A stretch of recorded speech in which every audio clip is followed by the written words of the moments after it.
All right, got a little surprise for you all. Check it out. Can you recognize what's going on here? I don't believe you're daft, so I think you can. That's right, it's a putting green. So I am building my own putting green.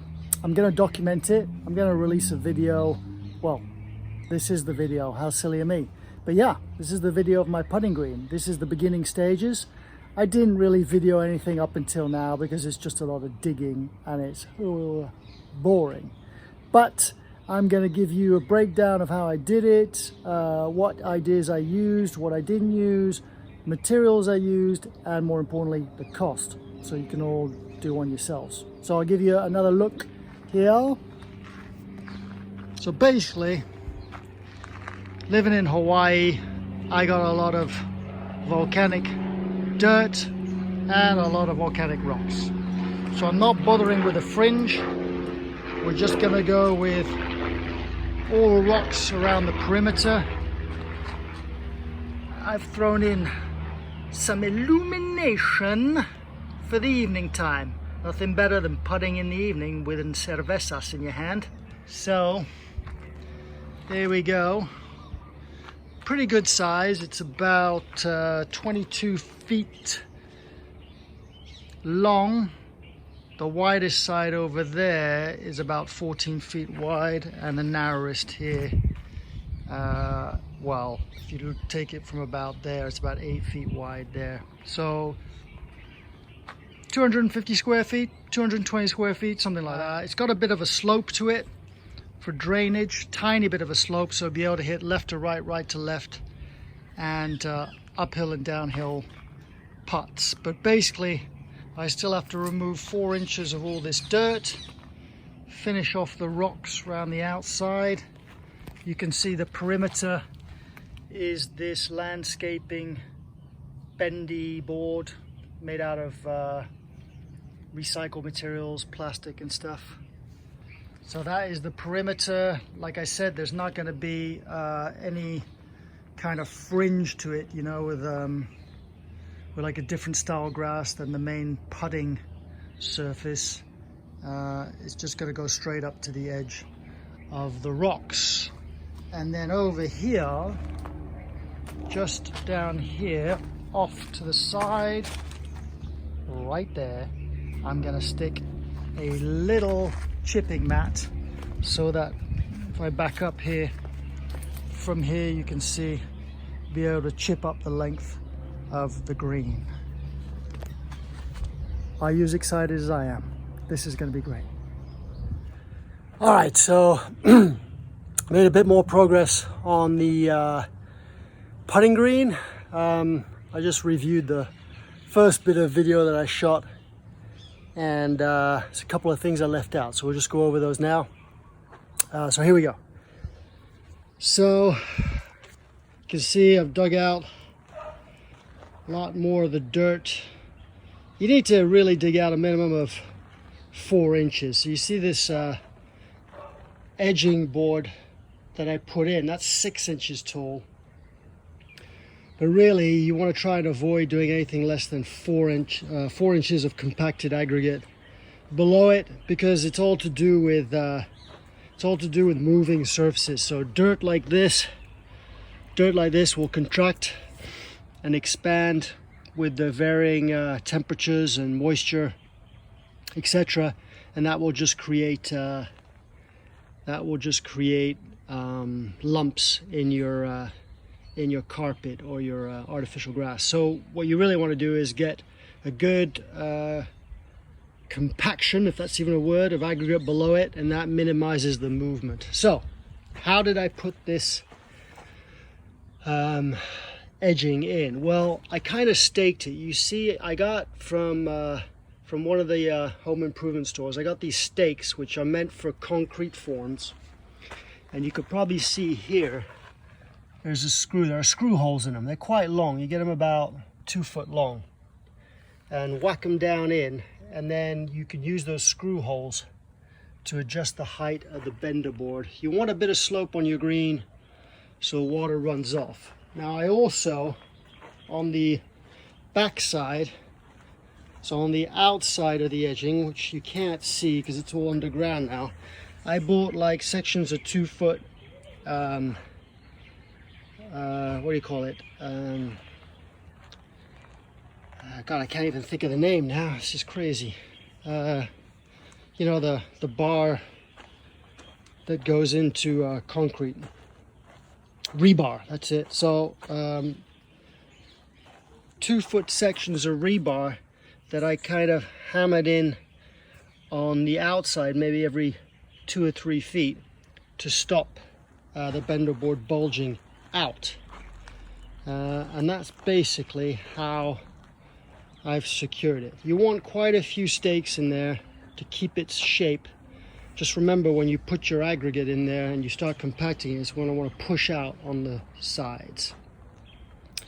So a nice secure border. Okay, I think that covers it for now. Hope you're still interested. Next steps are weed killer. So I'm going to use Total Vegetation Killer. This stuff, you can use anything. Basically, not just your weed and grass killer. You want something that kills all vegetation. Be careful with the stuff, because it will kill all plants, so don't overspray. Good soaking of that, just to kill any roots that might come up. Then we're going to put some weed barrier, which I have right there. Some weed barrier is going to go down before the aggregate goes on top, but that's for another video. All right, see you later.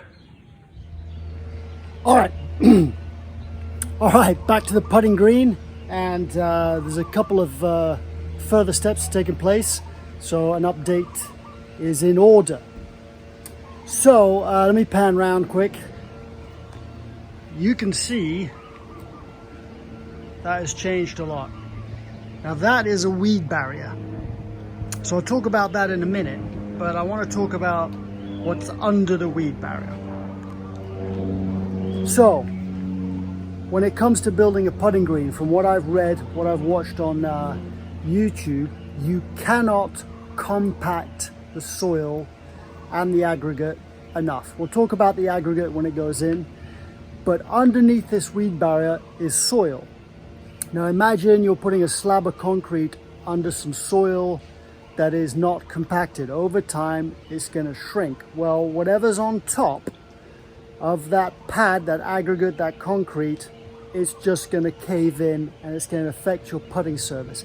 It's much more important to take the time to work on the sub base than it is to spend the money on the actual putting material. A good putting green is created here. So underneath this weed barrier is just normal soil, and you know, in Hawaii it's that kind of volcanic soil quite often, which doesn't compact that well, so I spent a lot of time tamping this down, compacting it. So that's one thing. The other thing is, if you can see around the edge here, I have screwed in kind of inch wide by half-inch pieces of the same kind of edging material. It's like a composite material that won't rust, and I've screwed them in, and I've done that so that I have something to nail to. Now a lot of people will fasten, here's a bit of putting green, a lot of people will fasten the edge of the putting green with stakes, and I might still do that. But a really good way of doing it is around the perimeter, having something that you can nail down into, like every inch. You're not really using nails, you're using staples, and stainless steel staples, narrow crown stainless steel staples. And they get hidden in the fibers of the grass, but that creates a really secure, tight putting surface. And that, you know, with contraction expansion, that just avoids you getting ridges in your putting green. So it's a bit like laying a carpet indoors. You'll kind of tack it off around one side, and then with one of those carpet pullers, you know, that you bump with your knee, you'll just stretch it out really tight and nail it all the way around. So those are the 2 steps I've done so far. I've had the aggregate delivered. It's down the bottom of the steps. That's 50 steps. I've got to bring all that stuff up. And I went for 2 different types. I went for like a road base, which has bits up to 3/4 inch large in it, with some fines and with smaller rocks. So it goes from 0 to 3/4 inch. I'm going to do a couple of inches in that, compact it really well. And then the top bit is like a number 4 fines, which is basically nothing larger, I think, than 3/8. And it all compacts really well. That will give you an ultra smooth surface. And finally, over the top, I'm going to go with some mortar sand over the top, just to fill in any little holes or level out the bumps. But we'll talk about that more when I'm doing the aggregate. So that's it from now. I'll just pan back for you.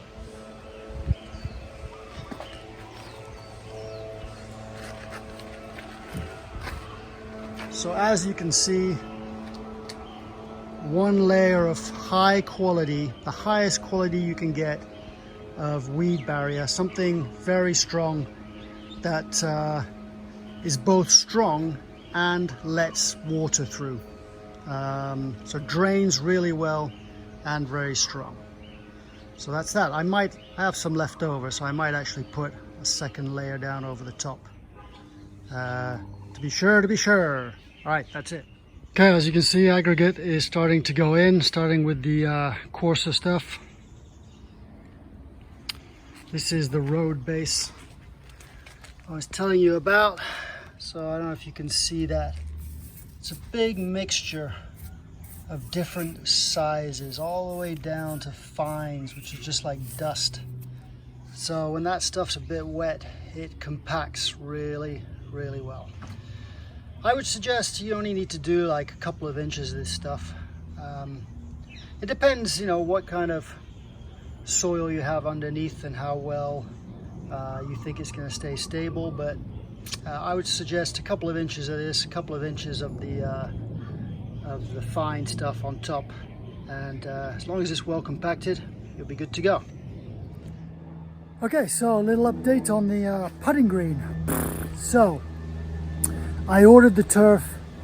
They said it was going to be 3 weeks. Here we are 3 months later, and it's only just turned up. So that was a bit of a faff, but the company that I was dealing with were actually golden. They were pretty good about it. So, you know, every once in a while, life throws you a curveball. Anyway, let me show you where we're at. So I think I left off when we were putting the sub base down, the crushed rock, and now we've put, well, I've put the finer stuff down. This is called the fines. Basically it's very small, no larger than 3/8 of an inch rock mixed in with dust, and you wet it and compact it, and it forms a tight, not concrete like, but a mortar, soft mortar like base.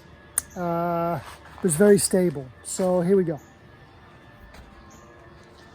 So there it is. Unfortunately, I forgot to video the me using the whacker plate, or the plate compactor, to do most of this. So basically you want to level it as best you can. You know, make sure there are no crazy dips in it. And then you want to go back over with it with like a level and maybe some string. That's what we did, and kind of figure out where you need to add in some more of these fines, and then just go and compact it with a hand tamper like that.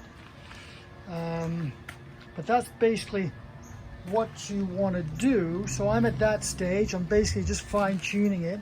Roll like a tennis ball or a soccer ball, football, over the top of it and see how it breaks, see if you like it, see if it rolls smoothly.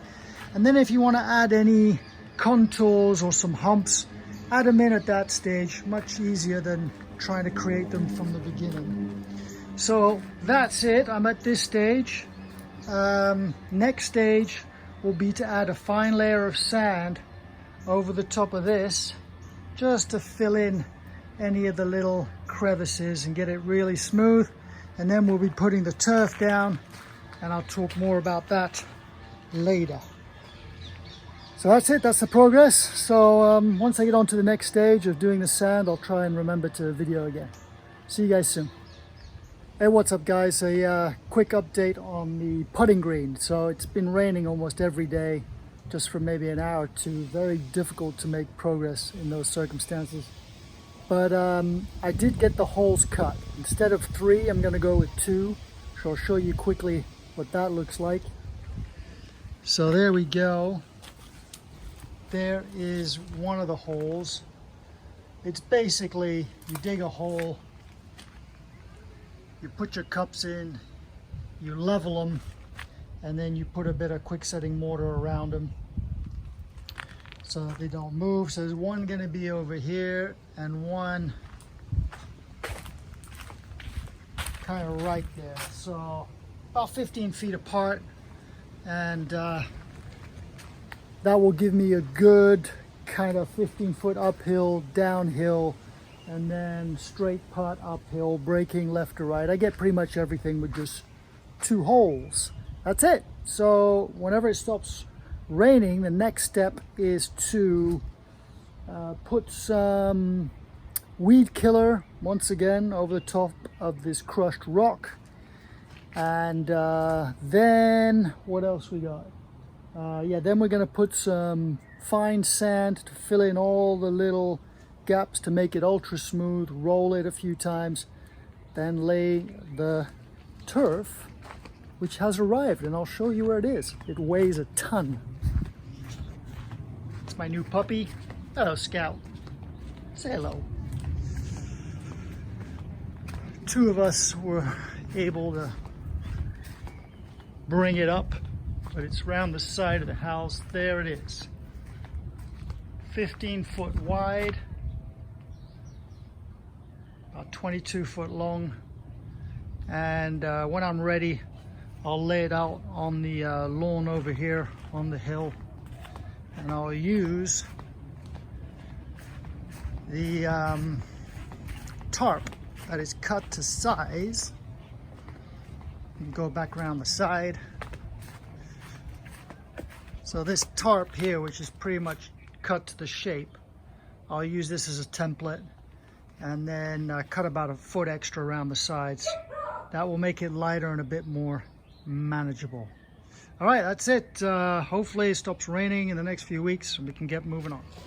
All right guys, welcome back. Last stages of the ground prep is covering the whole surface with a very fine or coarse sand, sorry, very fine crushed rock or coarse sand. That just fills in all the little kind of gaps between the fines and gives you an ultra smooth surface. So once this is done, we will roll the whole thing if it doesn't rain, and then one more layer of weed killer, so one more spray of weed killer just to avoid any seeds that might have fallen on here from growing, and then we're good to go. I can't remember if I showed you the holes or not, and I might have forgotten to video that, but I got a couple of holes, one here, one at the other end. There's plenty of videos online. I can see your toes, Emmy. Plenty of videos online of how to create those, but basically that's where the cup goes. And I'm just in the process of filling in. I'll brush all of this sand evenly across, then we'll give it a roll and it'll be ready for some turf.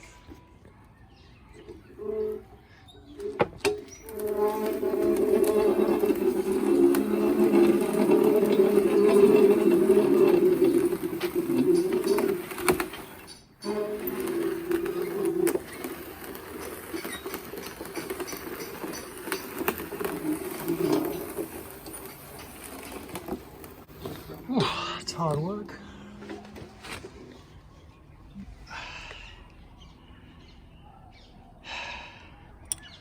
No drinking and driving, kids.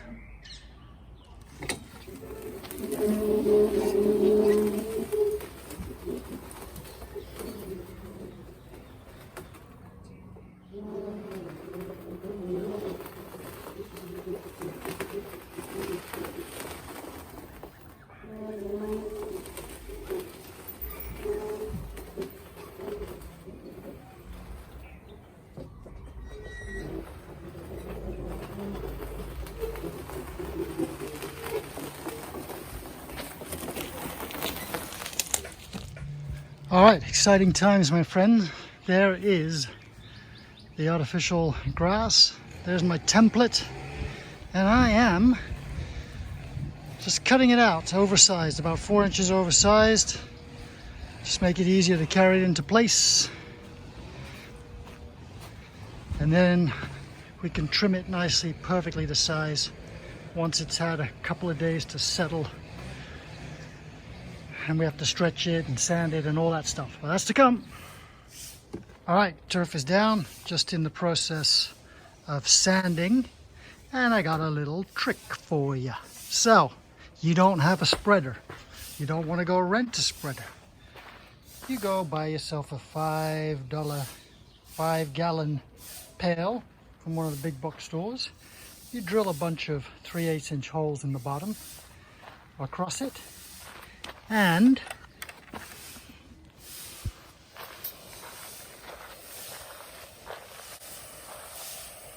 voila!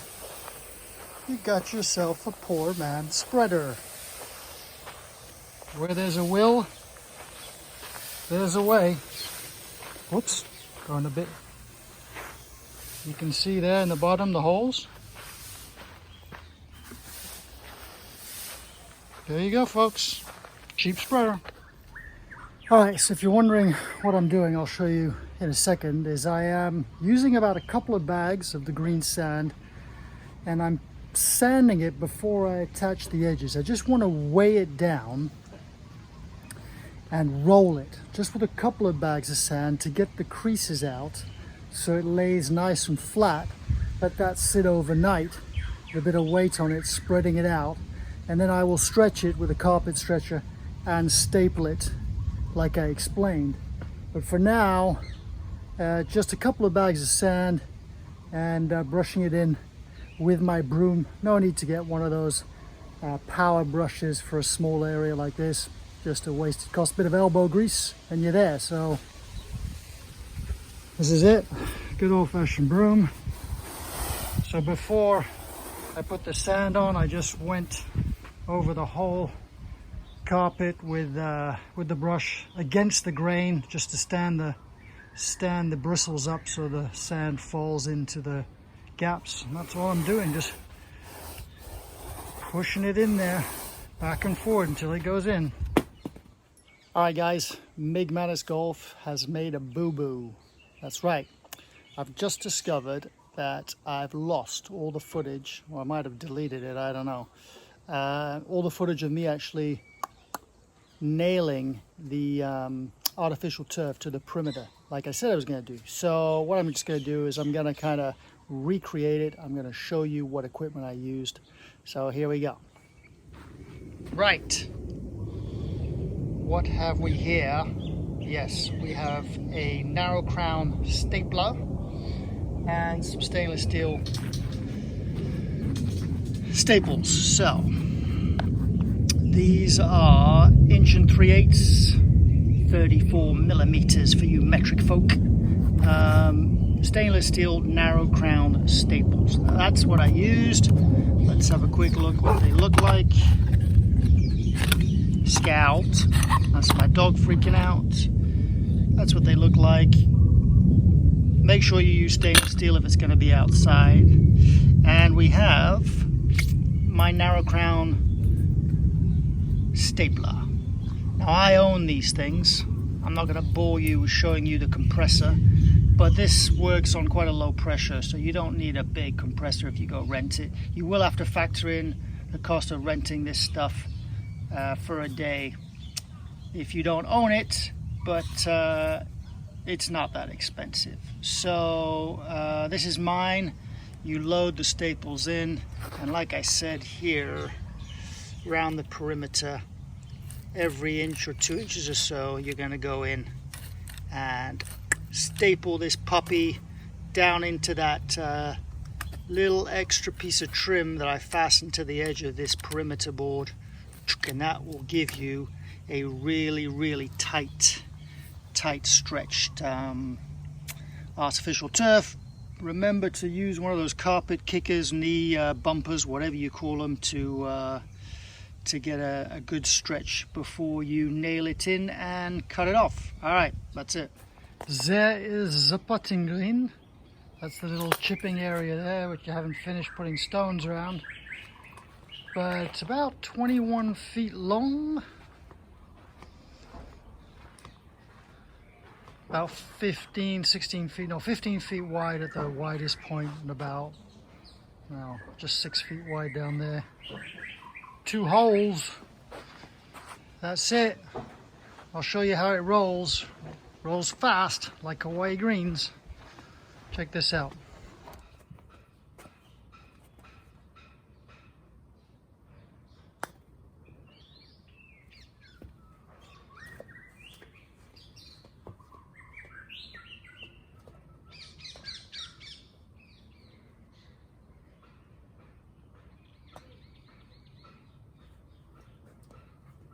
So you can see it's uphill going away from us now, downhill coming the other way, and slightly slanted right to left this way, so you can get all the putts in that you want. Hi, welcome to Migmatisgolf, and this is the last part of the putting green session. And I am my dad's daughter. My name is Emmy, and today I'm going to be showing you guys how the putting green works since it's finished. So, I'm going to be putting.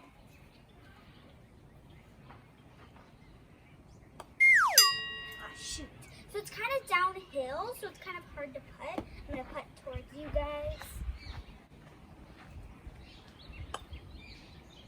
Ooh, so close. And it also kind of curves that way, so it's kind of a little bit hard to putt, but we can deal with it. So that's the last stage of the putting green. Bye-bye.